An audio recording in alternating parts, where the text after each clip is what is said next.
Welcome to the Building Materials Sales and Marketing Podcast, presented by Mark Mitchell, a sales and marketing consultant who specializes in helping building materials companies overcome difficult sales problems. Mark is the author of the book Building Materials Channel Marketing and a frequent speaker at industry events. Hello, this is Mark Mitchell from Wizard Strategy. Thanks for joining me today. Today I want to talk about context. Context is a word that I really like.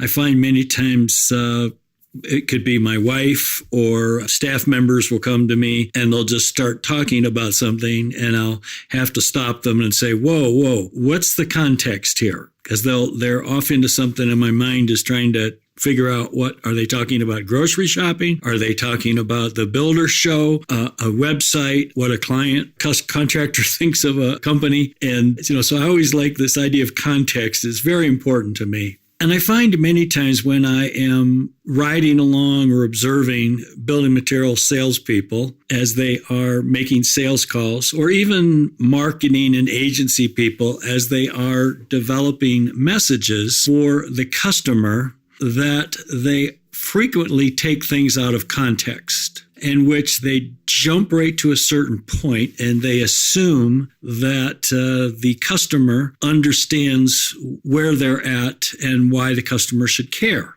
And the biggest mistake I find that companies make is in going right into their product with the assumption that their product is better. And I know that their product, they believe it is better, they better.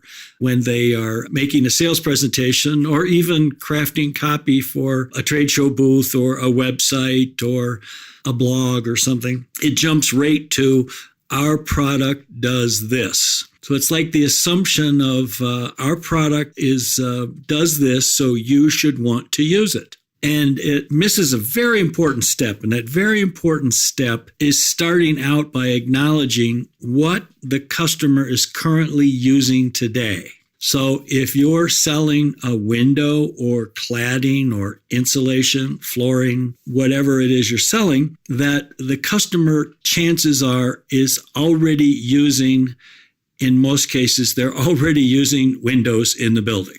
Sometimes you'll have a brand new product that you've got to get them to either add a new product on or make a more dramatic shift. But most of the time, it's your product is better than the other person's product. And the building material customer today is not looking for a better product. They have too much going on. They're too busy. They're too understaffed to be looking for something that is, in their minds, a little bit better. They will even probably give you, say, yeah, your product is better, but it's not better enough for me to want to care. And so a better way is to start your sales presentation or even your marketing message out in terms of context. And the context is, what is the customer using today?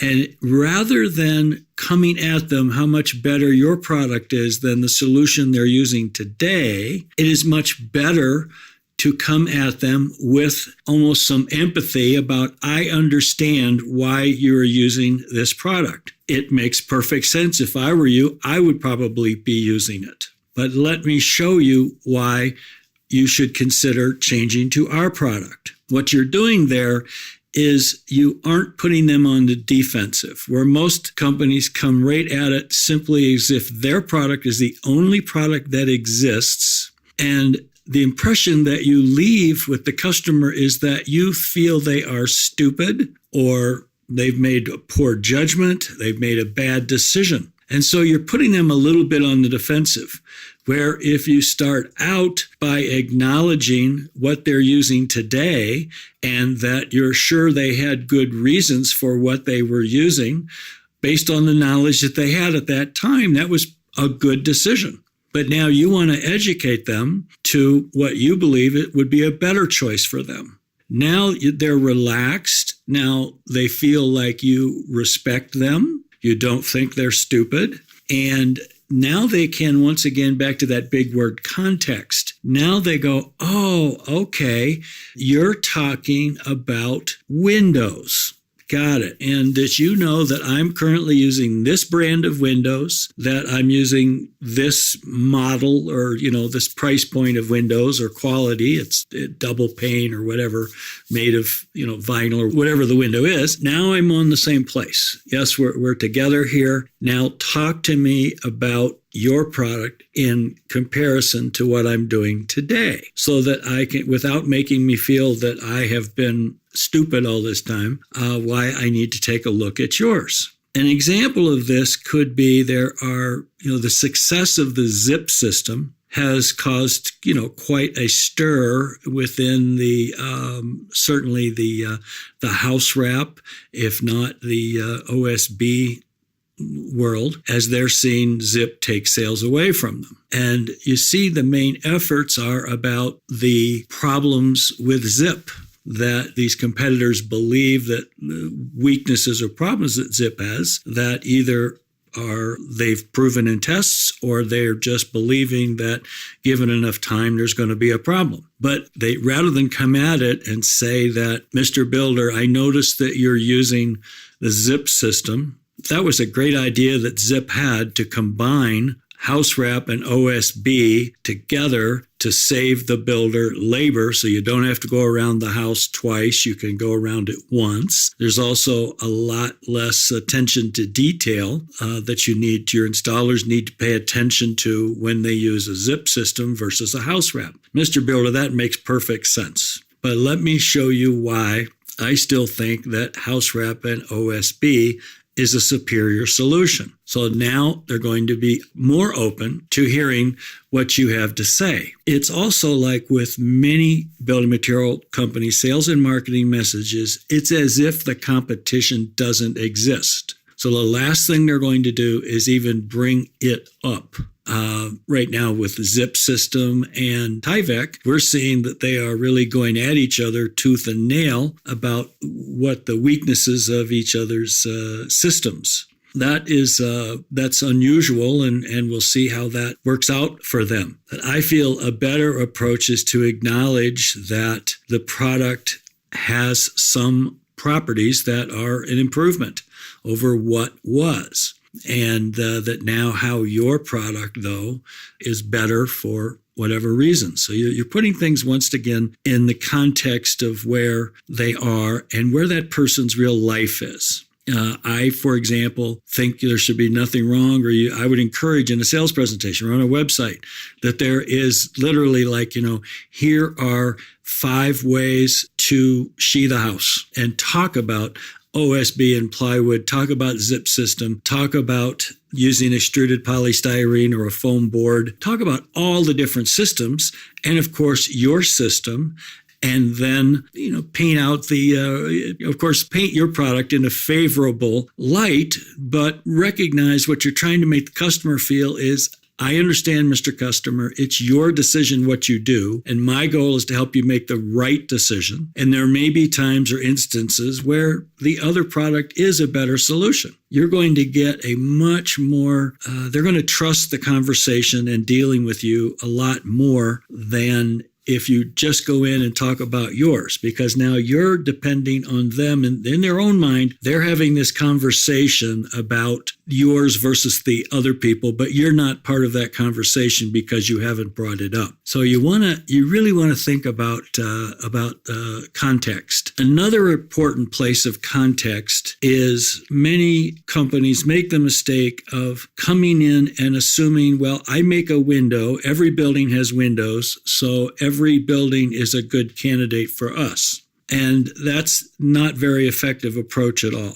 A much better approach is to look at the types of buildings that your window would be a great fit for. It may be a type of building like a hotel. It may be a type of owner like one who's very green, or an owner who wants to reduce his operating costs or maintenance costs. It could be any of those. And so it's like when you go in and literally start the conversation, when you are designing or building buildings or houses that have these parameters, this is a great choice. Now you've once again put your product in context of the solution or problem, and you've made it easier for the customer to stop and go, oh, I see how that would work. Now, hopefully you've done your homework and you aren't calling on people that don't design or build that way. So if you're calling on someone who just is known for designing or building low-cost strip malls and you have a better product, you're probably in the wrong place. You haven't done your homework. But if you have done your homework and you've said, our product works really well, for example, in hotels, now you can go in and say, if you're designing or building a hotel in which the owner wants these things, this is a great window for that type of hotel. Well, now you've helped me out tremendously. I know we're here to talk about windows. I know that we're talking about windows that are for this type of building, which of course I'm interested in because I design or build those. And there seems to be, in that problem with context, there seems to be a fear of focusing. Like if I tell them I'm really good for hotels, what if he's building an office building and I didn't mention that and I don't get the sale? That is a little bit of a risk, but you will sell many more hotel windows, more windows in total, the more focused you are in your approach, what you're going after. I've just sat and watched, particularly with architectural calls, designer calls, I've watched the salesperson presenting the products, and you can see the architect or designer in their mind trying to figure out, where would I use this? How is this different than what I use today? And they're taking up at least half of their brain power thinking about things and at the same time trying to listen to your presentation. Where if you just cut right to the chase about the type of building, you help them out tremendously. Then they can go, oh, I now know what we're talking about. Let's keep talking. So I find many times when I walk up to a trade show booth and I walk through the booths and get a sense of the messaging, it has the same problems. It doesn't put the product in context. When I see a lot of building material companies' websites, or I read their outbound emails or other marketing tools, I don't feel like they've done a good enough job putting it in context. So think about that word context and how much in your own life, how much it helps you when someone walks in to talk to you, whether it's, a family member or a coworker or your boss, and they just start talking, how you have to take a minute and kind of go, what are they talking about? Are they talking about Christmas? Are they talking about my expense account? Are they talking about a trip to Georgia? And you have to take a moment and kind of your brain is sitting there trying to put things together. Don't do that to your customer. Make it easy for them by putting things in context. Why am I here? What am I selling? How does it compare? What are you using today? And why do I think this is a better solution? And particularly a better solution if this is what you're trying to accomplish. And it can be saving labor. It can be reducing callbacks. It can be saving energy.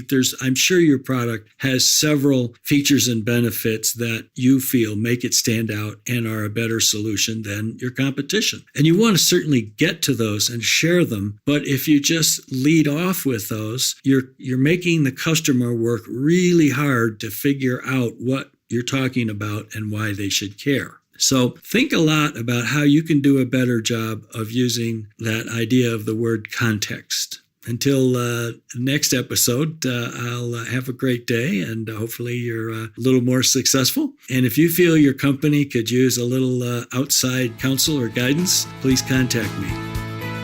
Thank you for listening to this podcast from Mark Mitchell on building materials, sales, and marketing. We hope he gave you some fresh perspectives on how to grow your sales and will listen to future episodes.